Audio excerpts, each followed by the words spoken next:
بسم الله الرحمن الرحيم والفجر وليال عشر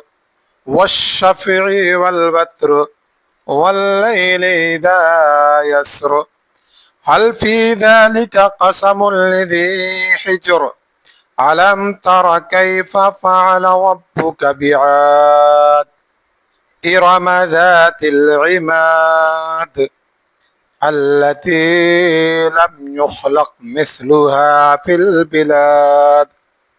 وثمود الذين جابوا الصخر بالواد وفرعون ذي الأوتاد الذين طغوا في البلاد فأكثروا فيها الفساد فصب عليهم ربك صوت عذاب إن ربك لبالمرصاد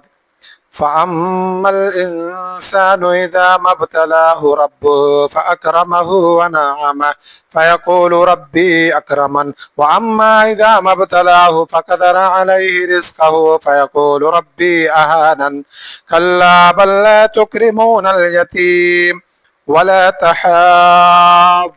على طعام المسكين وتأكلون التراث أكلا لما وتحبون المال حبا جما كلا إذا دكت الأرض دكا دكا وجاء ربك والملك صفا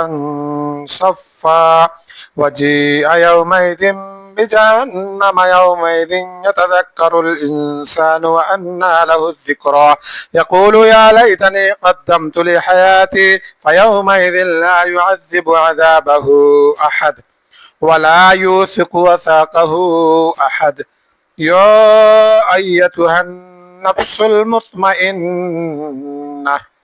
ارجعي إلى ربك راضية مرضية فادخلي في عبادي وادخلي جنتي.